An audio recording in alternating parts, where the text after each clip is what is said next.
Welcome to part 2 of chapter 20.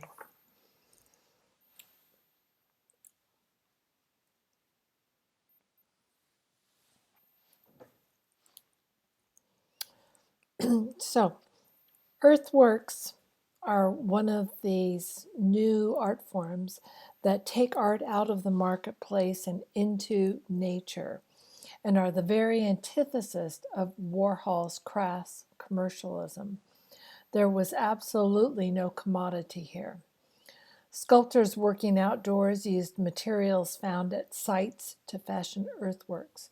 Site-specific sculpture was designed for a specific outdoor location. There was nothing to sell or resell on a marketplace either, so it was very anti-commercial. Robert Smithson's spiral jetty illustrated the ongoing dialectic between constructive and destructive forces of nature. He hoped the algae living in the Great Salt Lake would cause it to erode and disappear, but it didn't. It's now covered with crystallized salt and can be seen on Google Earth. So this is Spiral Jetty, and it is what it looks like. It was just a berm of earth that was pushed out into the Great Salt Lake. This will be a quiz question. I just see that my text box is kind of off down here. It will be a quiz question. You need to know what state it is in, and so this is where a little geography helps if you know that the Salt Lake is in Utah. So you can see around the rim of this that it has got a lot of crystallized salt, and that the inner part of the spiral is more brackish, more concentrated algae and salt on the inside. And this is wide enough to drive a car. I believe he just pushed it out with a bulldozer. So let's see this. It's pretty old. It's been there for a while. At some point, the water level of the lake rose up and covered it. But I've heard recently people have been there and saw this, so it's not underwater now. And on the right is a picture from a satellite of the water and the spiral jetty. Oh, I'm sorry, all my text boxes seem to be out of my frame here. I'll fix it. So, Christo and Jean-Claude began an artistic collaboration to create site-specific sculptures, often wrapping large sites and using flexible materials. This is Running Fence, Sonoma and Marin Counties, California. It consisted of 24.5-mile nylon curtain that sought to link urban, suburban, rural, and ocean spaces. It took 42 months to overcome legal and personal resistance in both counties.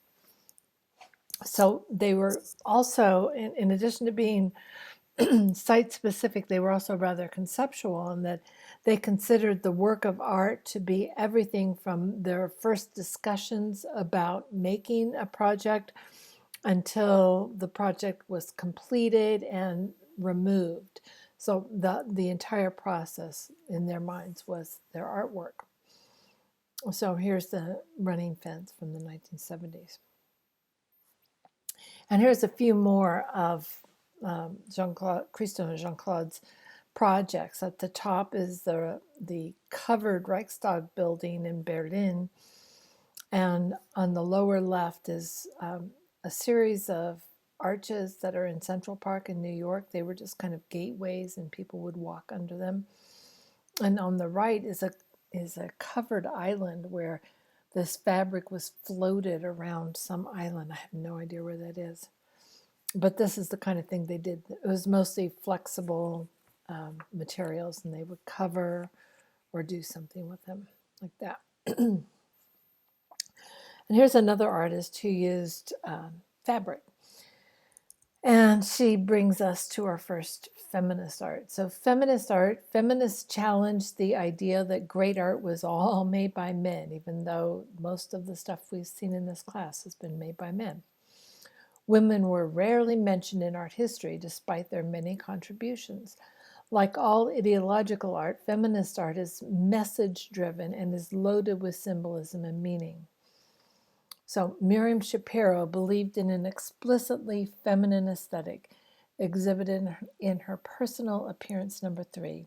She called the technique femmage, as an image, but femme image. Formal and emotional richness was meant to counter a male aesthetic.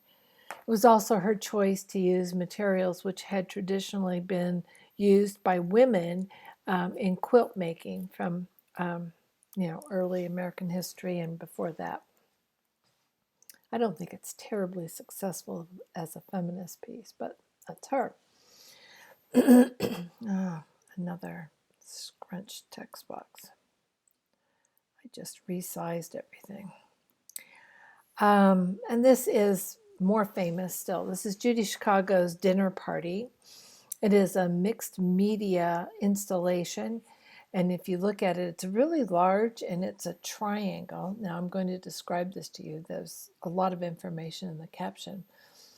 But Judy Chicago's Dinner Party is a complex mixed media installation filling an entire room with proclamations of the accomplishments of women throughout history. A large triangular table displays place settings with 13 notable women on each side. And the place settings here have their name written on them. I think you can see names on this placemat. And they have goblets and silverware and plates, but the plates are not actually functional. Tiles in the center here, these white tiles hold 999 names of women. So china painting and needlework draw on the traditional women's crafts, but each one of these plates is also related to a woman's vulva, so a woman's sex organs. Sorry, I don't have any details for you. Another feminist artist is African-American Faith Ringgold. She painted on soft fabrics and decorated quilts.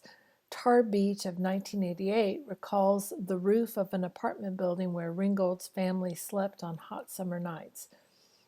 A charming childish fantasy, it reminds viewers of the real social and economic limitations faced by African Americans throughout history.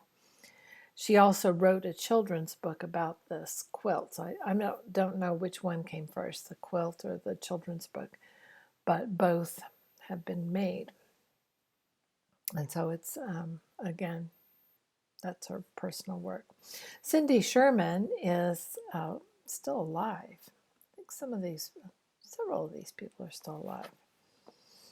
And Cindy Sherman is a photographer, and she worked on a series of black and white photographs modeled on publicity stills from 20th century B movies and challenged the Hollywood stereotype of weak women in need of a man. So this looks like a movie still, but it is not. It is staged, and it is a self-portrait. That is her. So she did the site location, everything about it is her aesthetic choice. The costuming is her, and that's her in it. Untitled film still number 21 depicts a small town girl threatened by the looming city buildings. Sherman assumes the role of both photographer and subject, subverting the stereotypical gaze upon women. So I put this slide in here because I will show you an example of feminist art. I will show you an example of conceptual art in the quiz and just ask you to categorize it. More cut off. I really don't know what's going on there. Whoops. Sorry.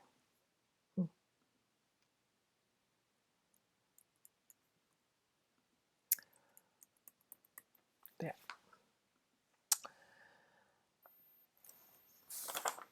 So this is, now we're entering this period that's called postmodernism. So up until this point, we've largely been in modernism.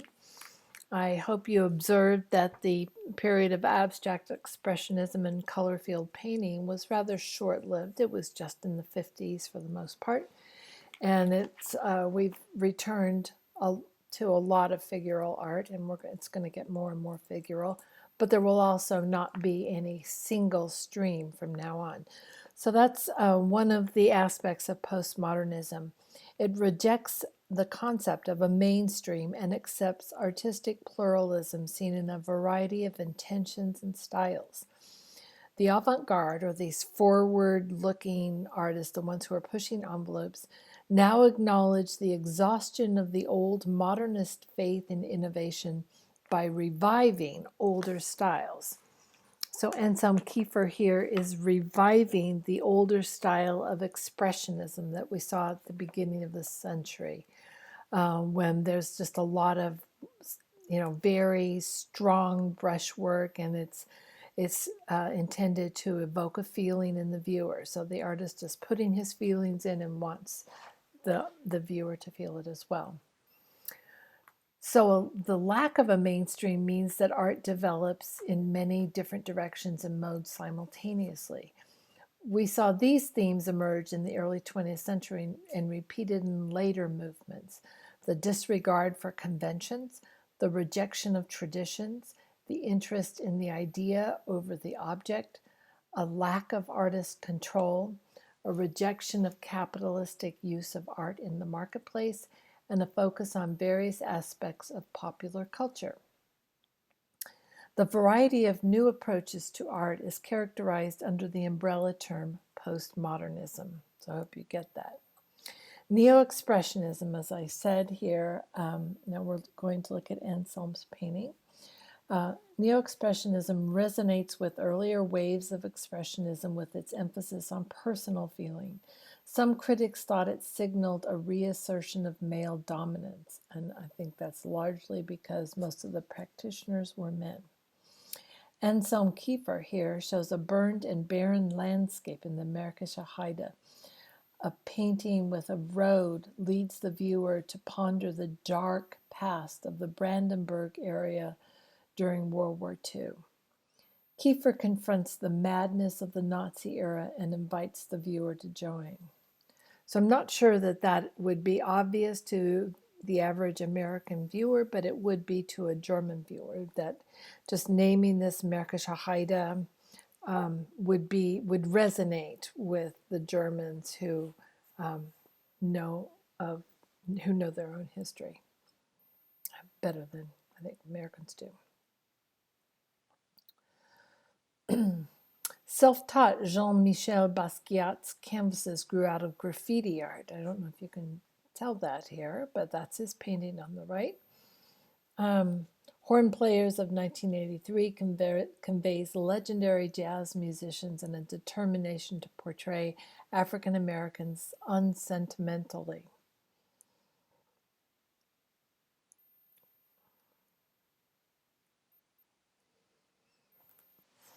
Many artists in the postmodern period indulge in social commentary and moral activism. We've seen these threads in the past as well, where artists see things that are wrong or that could be better, and their paintings are hoping to bring these things to light. So this is Roger Shimomura. He's also alive. He turned painting and prints into personal political statements in a series based on his grandmother's diary. Diary, the Minidoka series number 3 from 1978, shows, and sometimes it's very subtle. I don't know that you would be able to pick it out, but the subjects are often very Japanese, but the material, the medium he's using here is acrylic paint, which is not Japanese at all. So part of that looks American, the flatness of the color, this plastic type paint, and part of it looks Japanese, obviously the subjects in the drawing. So that's Roger Shimomura. And Judith Baca. Here, she's a Chicana artist. She emulated the style of Mexican mural movement in her mural in Los Angeles here. This is just part of this large mural, the Great Wall of Los Angeles. It is, the whole thing is 2,500 feet long. And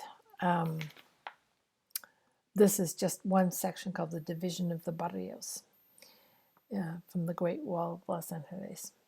It emphasized the role of ethnic minorities in America and the detrimental effect of freeway construction in central LA.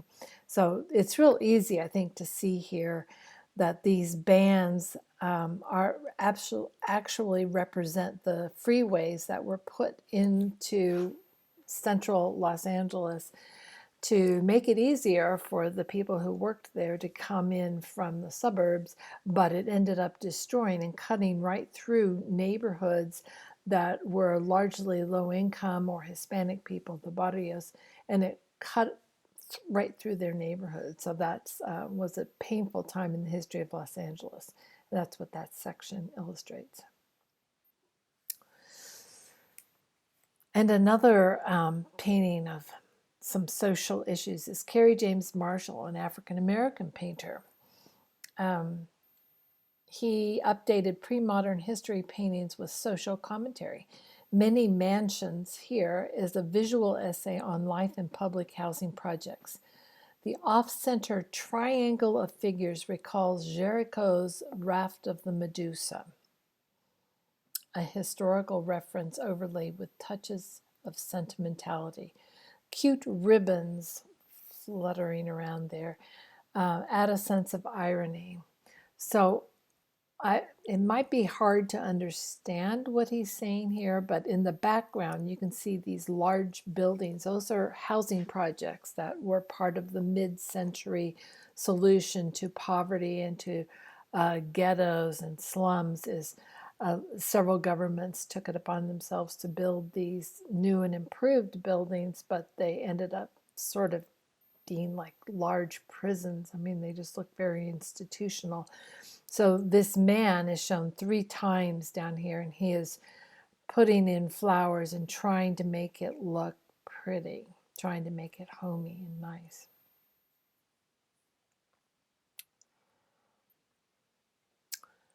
Wendigo, this is one of the pieces that I usually skip, but I don't skip this one. So this has to do with identity, race, and ethnicity. The photographs of Shigeyuki Kihara, a Japanese and Samoan artist in New Zealand, challenge perceptions about distorting stereotypes and plays with issues of the Western gaze and exoticism. Her photographs are styled like colonial pictures of emasculated and sexualized Pacific Islanders. So I want you to remember that we saw Gauguin, where he was this French guy who went down and was looking at the Tahitians and kind of objectifying them or romanticizing them. It was very odd.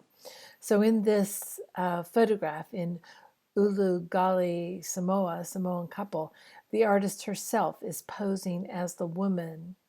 So that's the person on the right.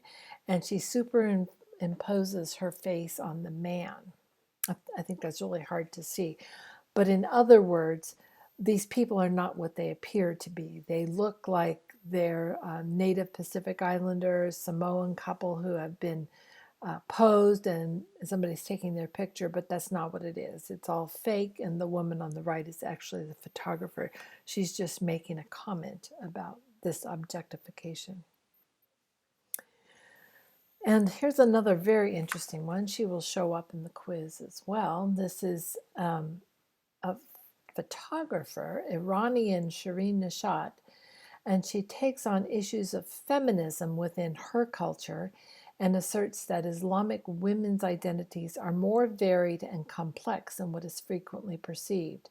Rebellious Silence shows a woman wearing a traditional chador with a face written over with Farsi calligraphy and bisected by a rifle barrel.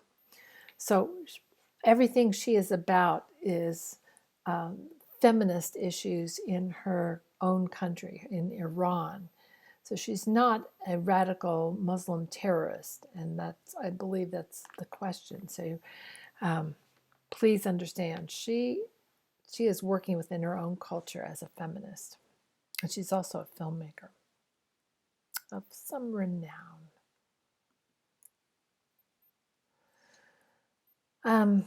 Next, another badly framed text. Cara Walker, American. Cara Walker aims to shock and horrify with her large-scale silhouettes of figures cut from black construction paper.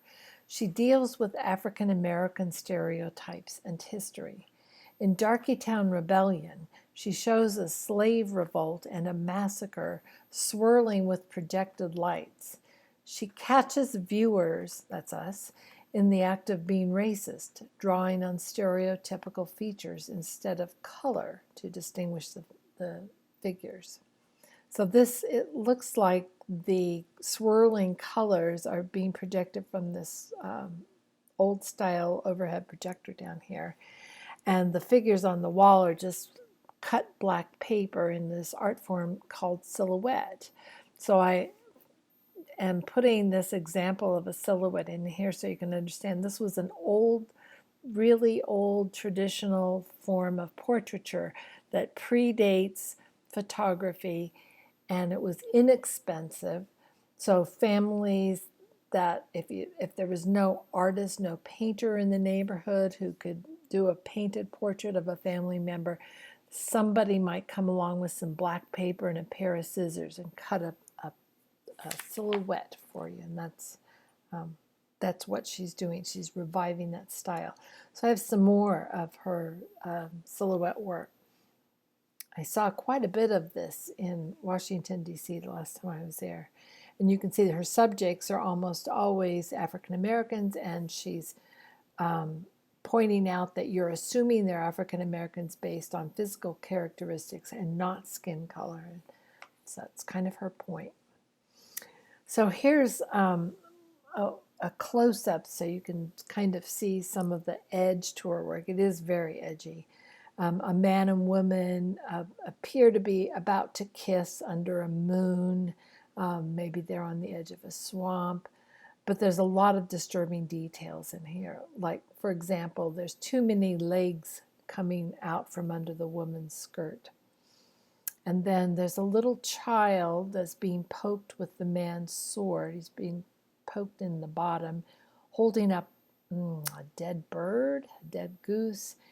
And then there seems to be another body lying on the ground that appears to be dead. So when I say there are disturbing details, that's it. Now here's a painting that we do spend quite a bit of time discussing in class. So take a look at this, and I have my students just look at it, and I say this was extremely controversial when it was exhibited originally in the late 90s. And do you find anything objectionable?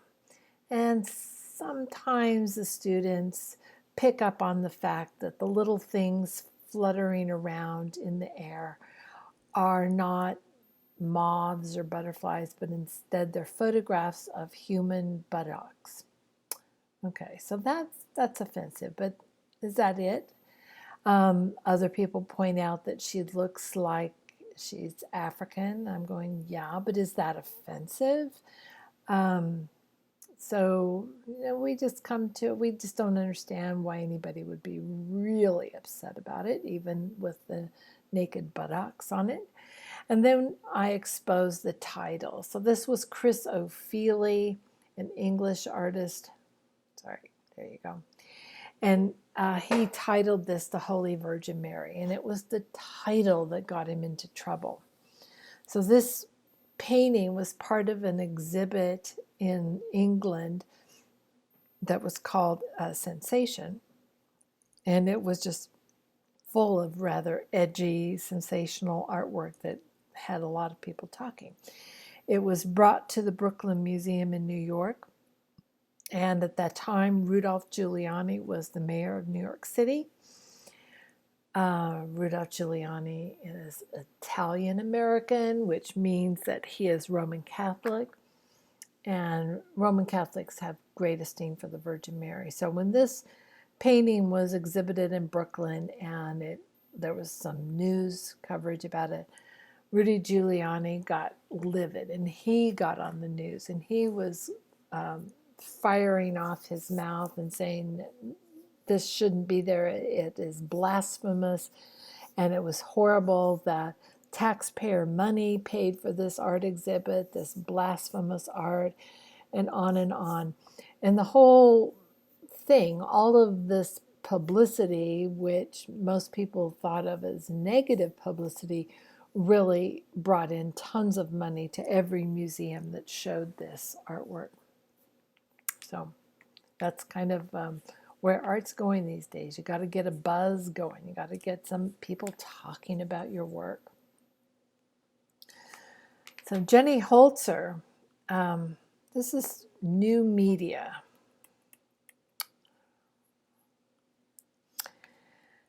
And artists explore electronics and computers to develop entirely new art media. Jenny Holzer turned to advertising tools of electronic signage and LED text displays for her installation at the Guggenheim Museum. So the Guggenheim is kind of spiral building where this one long ramp just winds down from, I think it's like the 7th story down to ground level. And so on the edge, this is the railing. People walk down behind there in the dark area. She just installed these electronic signs. And the words on there are her truisms that, like, for example, you are a victim of the rules you live by. So that's what her medium was. Words. Namjoon Paik is I believe he's Korean. Sorry, my framing is so bad. Namjoon Paik, Korean, was the first to start using electronics as art installations when he worked with modified television sets. This is Electronic Superhighway. Continental U.S. was an ensemble of such televisions featuring neon outlined map of the continental United States. So it's pretty fun, but I mean, he just sort of saw televisions and movies and monitors and all the electronics as potential components for his artwork. So that's what this is.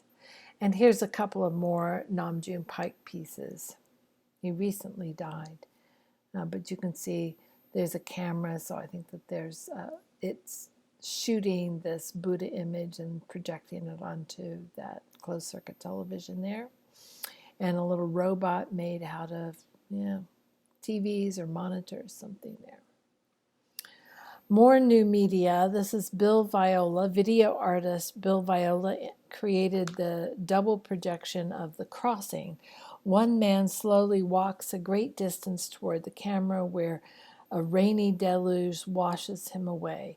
The other man is similarly and slowly engulfed by flames.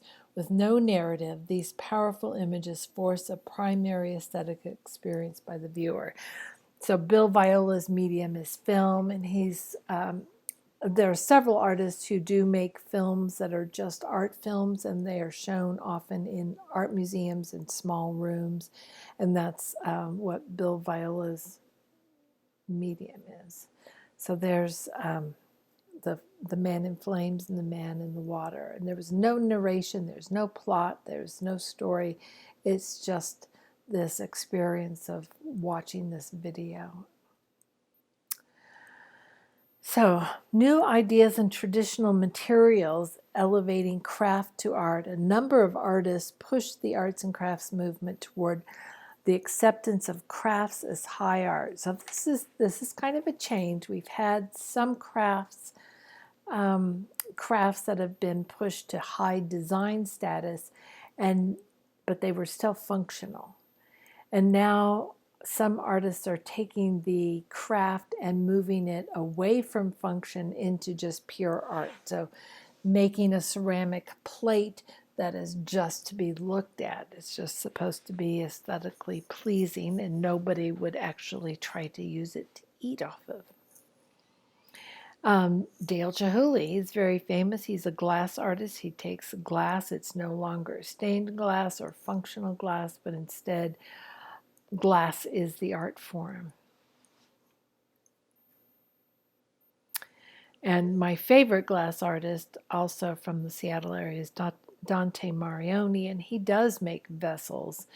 And it shows him working in a hot shop on the right there, in some of his beautiful work. This might be the set of vessels that is in the Mint Museum. If not, it's very similar in style to them. And Martin Puryear takes the idea of woodcraft, of woodcrafting, and turns it into sculpture. So instead of being, I don't know what you make out of wood, but like birdhouses and furniture, but instead he makes just a sculpture just to look at. So everything I've seen that he's done has been of wood. And now we've reached the end of chapter 20, part 2, and stay tuned for part 3. See you soon.